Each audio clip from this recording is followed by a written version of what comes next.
Good afternoon, everyone, and thank you for joining us. It's really nice to see so many people getting in early. Can see Dion and Chris and Emma and Heather and Hedwig.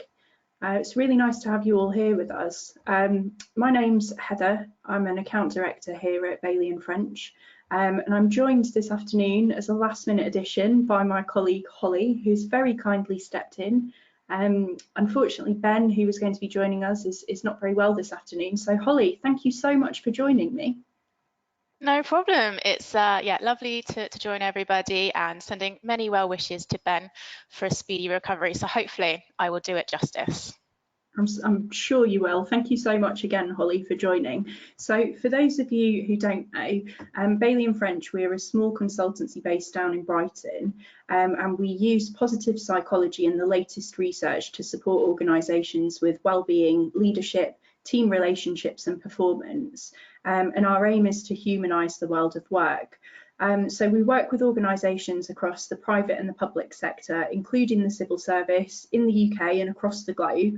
And today we're going to be discussing managing versus motivating performance. So we'll be asking some questions in the webinar and trying to make it interactive. So please do post questions or thoughts in the question box. Just a couple of little housekeeping bits. So just to let everybody know that the webinar is being recorded today, and we will be sharing the slides afterwards. If you do have any questions for us, please do pop them in the chat. You won't be able to see other people's responses, but we will share them after the session. So we'll share some key themes and key questions that come up during today's session. So with that, let's get into it. So can we have the next slide, please?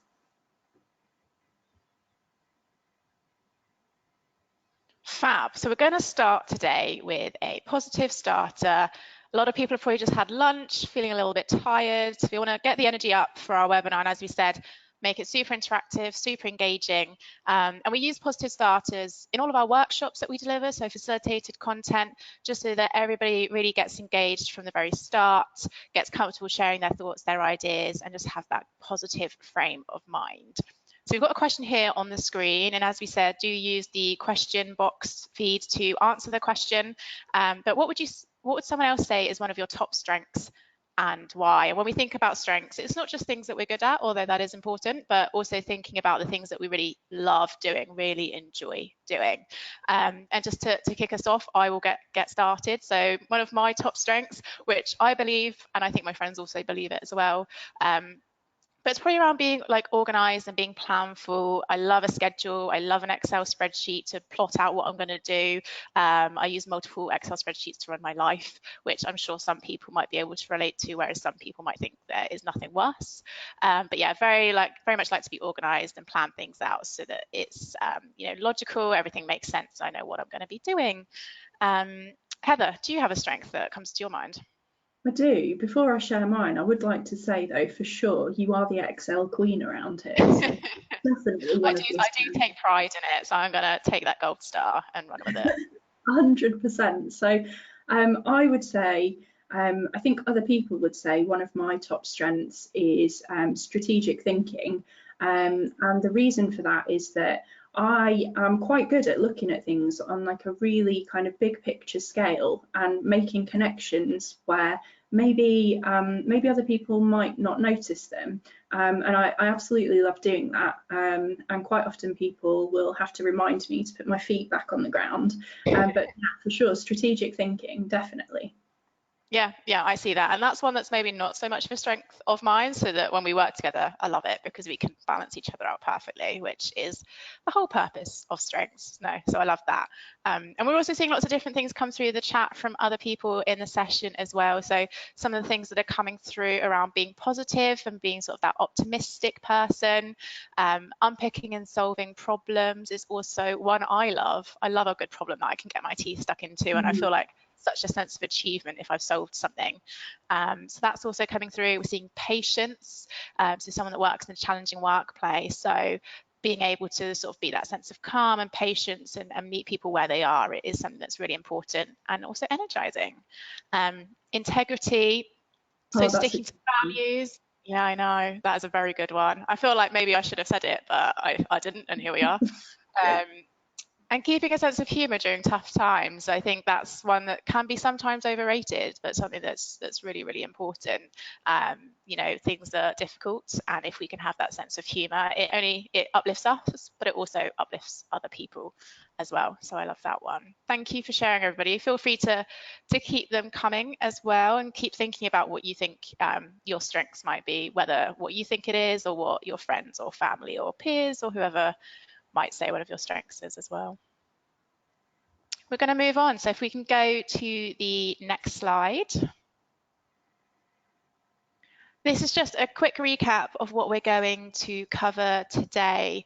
And really the name of the webinar is fairly straightforward in terms of we're thinking about motivating performance rather than just simply managing performance. So we're going to start with the introduction around what are the challenges of managing performance and why managing performance might not necessarily be the best approach, before we then go into the alternatives around motivating performance. So it's moving more from a reactive approach to a proactive approach, and what does that look like?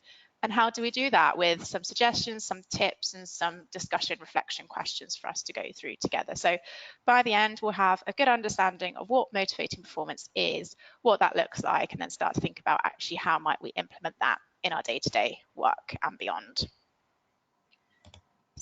So we're going to move on to get stuck into some of the content. Wonderful. So back over to me. We're going to talk today about some of the challenges with managing performance. So one of the main things is that the annual review, generally speaking, has little to do with performance. And what we tend to see is that traditional performance management systems are an isolated event. So do people buy into it? Is it just paperwork? Is it actually managing performance? Or is it just about pleasing your boss instead of actually taking a look at your performance? And traditional performance management should be an ongoing process and not an isolated event. So for example, if I achieve something in March, we're only then talking about it in December. And one thing that we have noticed as well is that in the hybrid world, are we relying on technology rather than on human conversations? So those are some of the kind of main challenges around performance management. If we can have the next slide, please. There we are, wonderful. So what are the alternatives to traditional performance management? So momentum is everything in performance motivation. So forget about your annual and quarterly reviews. To really improve, employees do need to see that frequent and consistent ongoing progress, because that's what the momentum is. And the more momentum that people are building, the better that they're able to achieve their goals. And we also say aim for a balanced approach. So seek to understand and ask for feedback from others, whether that's your clients, your colleagues, peers on a project, all of those kinds of things. And then the final point on that is focus on the people and the relationships. So we know from the PERMA model that relationships are one of the fundamental pillars to well-being, and that should be a thread that runs through all of your conversations. We want people to consider people's unique contributions. So if we can have the next slide, please. So when we talk about people's unique contributions, we touched on it a little bit at the beginning there on strengths. So we want people to focus on strengths. Strengths energize us and what we enjoy doing. So Holly and I both gave an example at the beginning there of strengths that we like to use. And I mentioned that one of my strengths is strategy and looking at the big picture and making connections between things. And I find, for me personally, and many others I'm sure would agree, that when you are playing to your strengths, your performance will kind of naturally follow. You're doing something that is motivating to you intrinsically. So another kind of point around that is that we want people to understand and share their own strengths, and also importantly to spot strengths in others. So having an awareness of your own strengths and an understanding will naturally lead to increased performance and well-being. So we kind of touched on this at the beginning, but to reframe the question about your own strengths, I'd really like it if people could contribute in the chat and maybe let me know of a time when you've seen one of your peers or colleagues use a strength. What did you spot in them and how did you spot it? And just while we're waiting for some of those answers to come through, Holly, I'd really like to pose that question to you. Is there a time when you've spotted a strength in someone else, and what did you observe around that? Yeah, it's such a good question, and it's one of those things that now I'm spending time thinking about it, and now you've asked it, I realise how important it really is for us to do this and give this feedback so much more in the moment when I actually see it, because now I'm trying to rack my brains and think of a time, and there's sort of so many things just like flashing up before me. But I guess one of the examples is one of our lovely colleagues that we work with. I think he's got a strength in this area, but I guess I'd have to ask him to be 100% sure. But he's definitely got a sense of calm and poise about him, and very much can go into quite a high pressure, very tense or difficult situation, and bring that strength and sort of bringing everybody back down. Let's make it calm. Let's think about this rationally, to make sure that we can all think straight, and not get too caught up in the stress or the difficult moments. And I think seeing him do that, when we're working with clients or when things go wrong, if a facilitator, for example, can't make a workshop or whatever, it's that calm that he brings to say, it's okay, things happen, let's move on and let's take a really measured approach. And I love that when he's able to do it, because it really helps me. Yeah, it's fantastic. It's one of the amazing things about strengths, isn't it? You mentioned there about about that colleague being able to calm you, and I know it's feedback I've given to you before as well around your organisation strength. Being able to kind of call on you for that support is brilliant, and it's all of those unique contributions that we each bring to the team. Just having a little look at some of the answers coming through on the chat now. So there's a really lovely one here about somebody who has a colleague who has the strength of woo. So they spoke about involving her in the recruitment team, building rapport and kind of building belonging as well in a really competitive time. And that's a fantastic example of utilising somebody's strengths.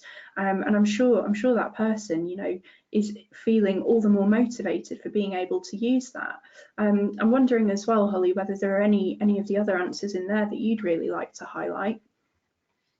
Yeah, I mean, there's so many different good examples, and I think, as you said, the ones that are calling out how they've really played to those strengths as well as just noticing them. So an example here around spotting discrepancies in details and really having that level of detail focus. I know detail focus as a strength is one that not necessarily a lot of people have. I think a lot of people can struggle with that one, and I will add myself to that in certain ways. So I think to have someone who does have that as a strength, and it's someone that really enjoys it, and you can utilize that. So this example here is getting them to do checks in terms of what I assume is right to work, but they've used the acronym RTW, so I hope I got that one right, and contract compliance. So yeah, again, it's being able to really utilize those strengths as well as recognizing them and providing that feedback, especially when it's for some of those tasks that most people might struggle with. So I'm very much in awe of that person and how they're able to do that. I'm very jealous that they enjoy it as well.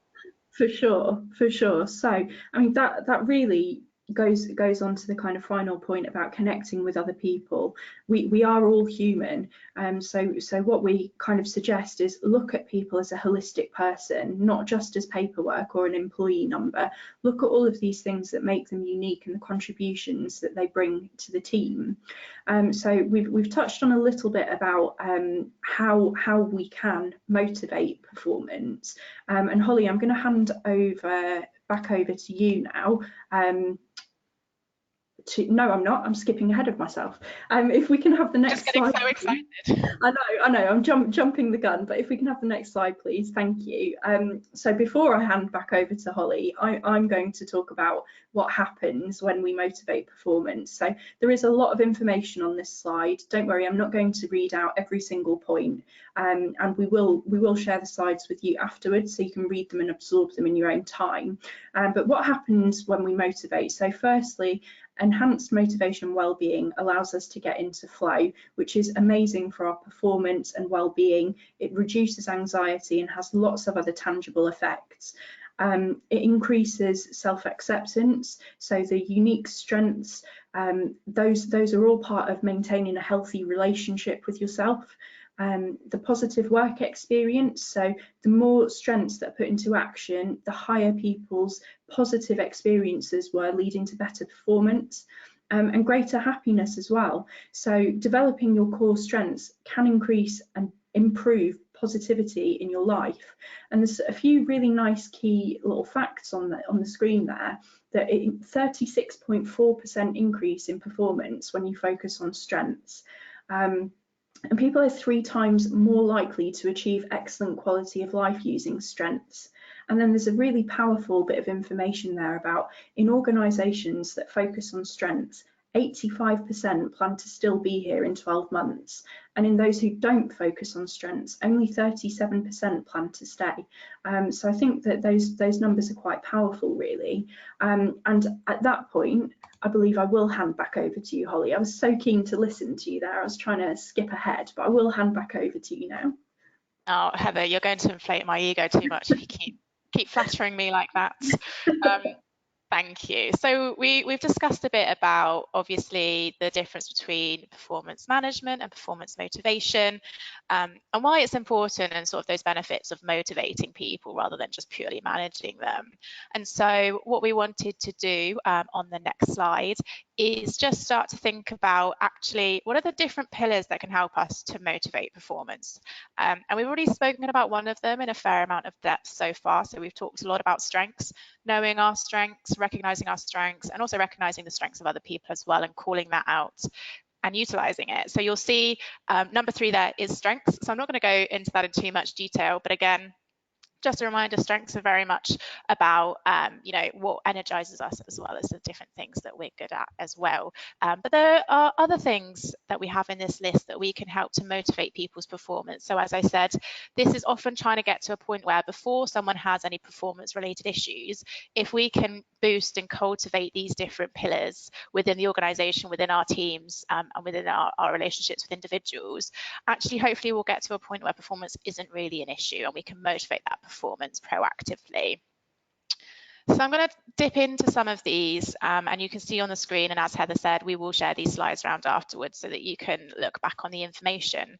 But we've got 6 different foundations here based on a ton of research, which you can see slightly small on the bottom, but they're evidenced in the Gallup 12 engagement measure module and the Corporate Leadership Council as well. So it's been taken from an amalgamation of different research, and what has come out quite strongly is that these 6 are the most important to support people with positive performance motivation.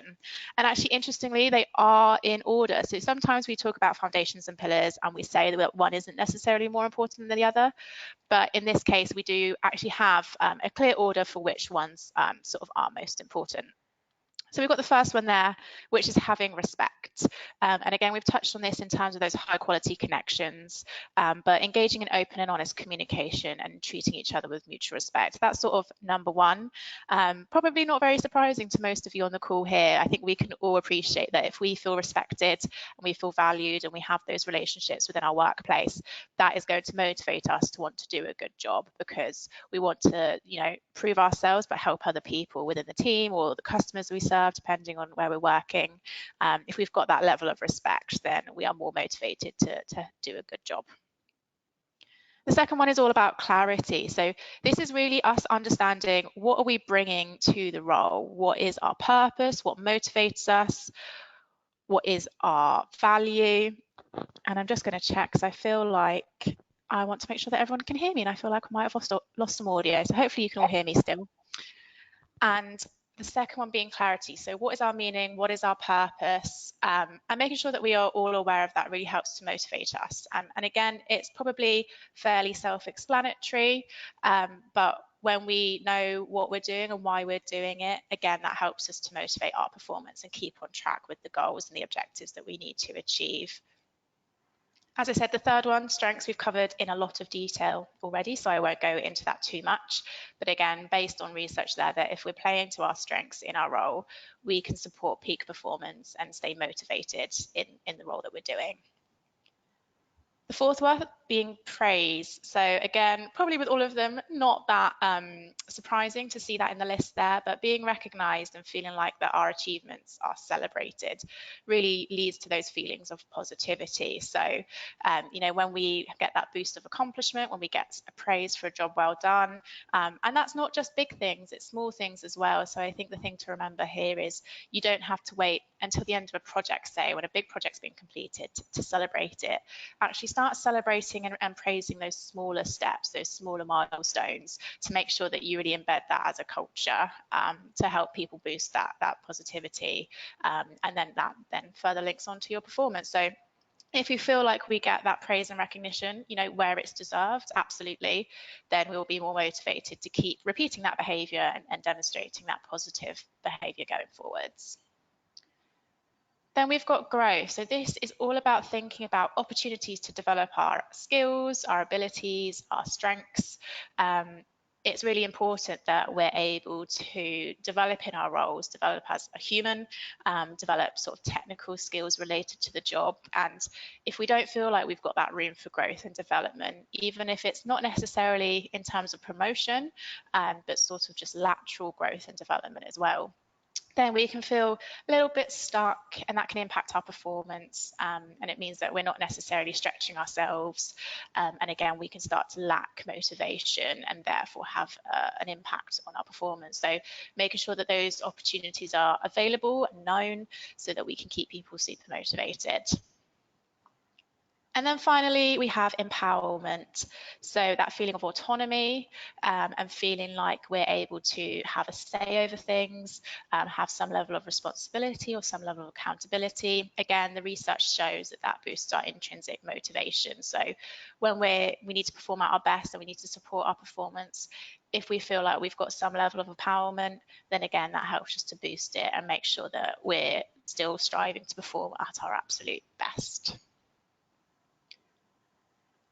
So we're going to just keep thinking about these 6 foundations. As I said, they're research-based in terms of how we can motivate performance before we get to any issues, rather than just manage it once the issues have been identified. And it's a super easy framework for us to take into our day-to-day work, whether that's for ourselves individually, for our teams, for people we might manage, but thinking about doing some pulse checks and some check-ins against each of these pillars to see how we're doing, which areas are we doing well in, and which areas might we be able to do even more in to boost that performance motivation culture.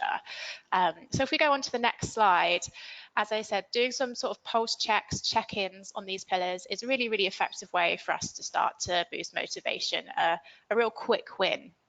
And what we've done is we've just provided you with some questions to reflect on for each one of them. And I mean, this isn't by no means prescriptive. It's not that these are the only questions, and absolutely, you know, you can think of other questions around respect, clarity, strengths, etc. But just some examples for us to reflect on. So respect, what does respect mean to us? Are there situations where it can be more difficult to show respect? Clarity, why is it important? What can get in the way? The strengths piece again, so what are the benefits? What can get in the way of us playing to our strengths? On the next slide, we've got the other pillars as well. So for praise, again, thinking about what does effective praise look like? There are lots of different ways we can praise people. And for praise, again, what examples of praise do we see in the organisation currently? So what you'll be able to see, there's sort of a theme in these questions that we've shared with you. And again, there's some others there for growth and empowerment, but it's very much taking that chance to reflect on where are we at now? Are there any difficulties for sort of demonstrating and utilising this foundation, and what are the opportunities for us to get even more of this, to get even more praise or more empowerment or more clarity to help motivate that performance? And so I'm just going to take a little sort of stop check here, and just to open it up really to everybody on the call with us in terms of those different pillars, and even of the different questions that you've seen sort of flash up on the screen. What do you think of the pillars and those questions, what do you think are most important for you right now in your role, in your organisation, in your team? Which one would you be focusing on if you had to go away straight after this session and start to reflect on one and take some action for one of those pillars? Which ones do you think that you would be focusing on immediately, and why? Add in a little bit of explanation about why you're choosing that one. Which one of these questions do you think you'd want to go away and ask your team sort of immediately? Why are you calling out those? Pop it in the question box, let us see. It'll be interesting to see you know, what people are thinking and what's important for everybody else. I think from my perspective, I think I'd go back to the clarity piece. I think that's something that's super important and can get a little bit lost in the day-to-day when you're just focusing on a to-do list and just trying to tick off as many things as possible off your to-do list. I think clarity, you can forget about that bigger picture of actually, what are you doing? What are you here for? Why do you believe in the work that you're doing? And really focusing on that purpose and that meaning. I think it's important, and I definitely don't spend enough time doing that. So that's the one that I would pick. Heather, have you got any thoughts about which one you'd go for? Do you know what? I think sticking with the theme of learning at work week, for me, I'd probably look at growth. You know, what do growth and development mean to us? What does it mean to me personally? I think that's the area I would focus on, and of course the opportunities for us to grow and develop in our roles. You know, learning is a big part of that, and personal development, and you know, what do I want from the future? How will I get there? That's probably the one that I'd be pondering on at the moment. Yeah, I love that. And actually what I really love is that in the chat feed, so everybody sort of sharing their thoughts. I think we're all going for slightly different ones. So I think that also shows that each of these pillars are really important, and depending on our own given context and our individual situations and the situation of our organisation and our team, we will all fluctuate and vary. So seeing that some people are calling out sort of respect, making sure they have the respect of the colleagues they work with, and that they are also demonstrating that respect back to them, to make sure that, you know, their relationships aren't too fluffy, but that there's sort of that genuine basis for their relationships. We've had empowerment called out as well, so making it easier for other people to make decisions and take action without having to constantly ask for permission. Again, that's really, really important, because if you're constantly having to ask for permission, ultimately your performance might start to dwindle, and you might start to get into those areas where you are having issues with performance and need to manage it because you've not motivated it up front early enough to keep that going. Strengths is definitely coming out as well, around reorganizing your work so you can focus on your own and other people's strengths, and making sure you're really utilizing and collaborating effectively with the people within your team. Clarity again has been sort of called out, so working in a fast-paced team, it can be very easy to lose touch of that bigger picture. And again, clarity is important for managers as well as everybody else, because as a manager, it's a very multifaceted role. So again, keeping an eye on that meaning, that purpose, and don't forget it. If you know, it can really motivate you and keep you going even in those difficult times. So thank you everybody for contributing, and as I said, it's important to take these pulse checks and start to reflect on each of these, and it's an ongoing process. It's not I'm going to sit in a webinar for 30-45 minutes, have a think about it and not think about it again. Have those regular reflection and touch points with yourself, with your teams, with your managers around these different pillars, to help you keep motivating that performance so that you don't get into any issues where you might have to go into more of a performance management type approach. So thank you. And we're going to move on and start to think about what are some actions we can take. Let's keep it very action focused. We love a good commitment. So let's have a think. So as Holly says, let's start thinking about actions. So my question to everybody here today is, what could we do that would have a positive impact on these foundations for ourselves and others? So I'd just like to invite you to share in the chat, what quick wins and actions can we take around these 6 pillars that will have an impact for ourselves and on others? If you'd like to share in the chat, that would be wonderful. If you'd like to just reflect, that's also okay. Holly, while we wait for some answers to come through on the chat, are there any quick wins or long-term strategic actions that you can think of that we could implement within our team? I'm gonna take a quick win right now, Heather, and I'm gonna give you some praise because I think you're smashing this webinar. So Oh, thank you. live in the moment, that's what it's all about.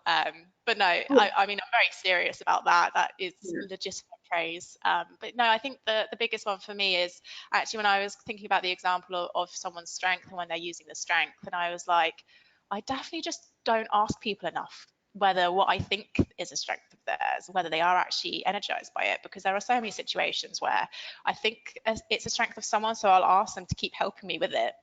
But actually, maybe they don't enjoy it at all and they're just trying to be helpful, but it is something that drains them. So it's asking those questions really and not relying on other people to tell me, but taking the time to proactively ask them. So that's going to be my one.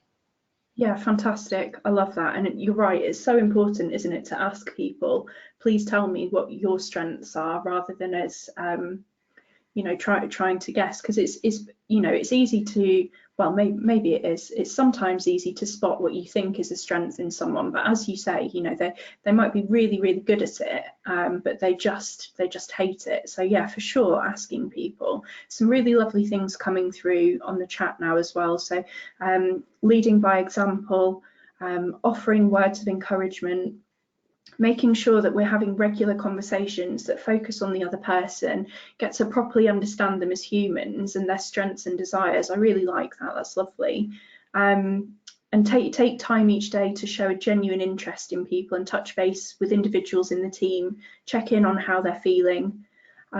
Regular chats to enable immediate praise and feedback. And I think that's a really important point on praise as well. You know, timely, specific and genuine where possible is of course the best way to do it. And use progress discussions to capture how employees can own their own empowerment and growth and aid them on resources to achieve their goals.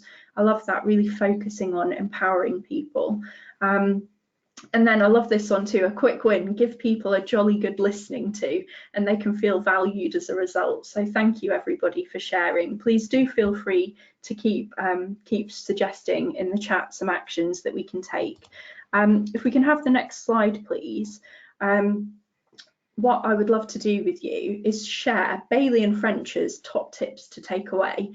Try saying that quickly, I dare you. That is a mouthful. It's a tongue twister and a half, isn't it? I was worrying about that one until we got there, but I made it without stumbling. So let's yeah, thank you. So top tips. So we've got some tips around 6 of those main pillars to share with you. So respect, engage respectfully. So give people the full attention when you're talking with them. Try and avoid distractions and do authentically listen to what they're saying. Take an interest in what they're sharing. Around clarity, a great tip is just create a simple purpose statement for your team, and each team member can create their own role purpose statement that links into the overarching statement. Strengths, we have spoken a lot about strengths today, but identify personal and team strengths and create new ways of applying these strengths to day-to-day work. And I'll just elaborate on that slightly, but within our own team here at Bailey and French, we have a matrix of our strengths. So that spending a bit of time, you know, discussing what our strengths are, understanding what the team's strengths are, it really can give you the opportunity to reach out and make those connections with people and build those relationships. I know I can count, probably not even on 2 hands anymore, the amount of times I've gone to Holly and said, Holly, I'm really struggling with this organisation task, please can you help me? And you know, it's been wonderful. I feel like our relationship is stronger for it, Holly. So that's been great. And then also praise. So give strengths-based feedback to ensure that your praise is meaningful, motivating and specific. So I noticed your X strength when you did Y and the impact was Z.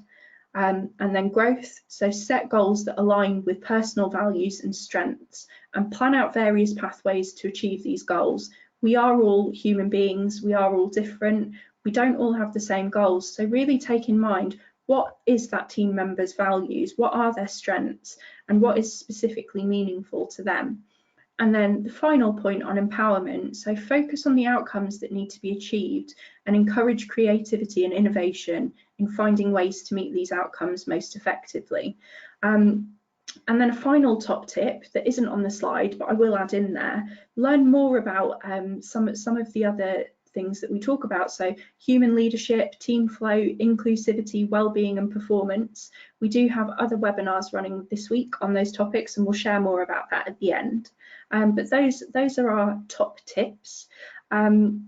So I'm going to hand back over to Holly now, just as we start to wrap up.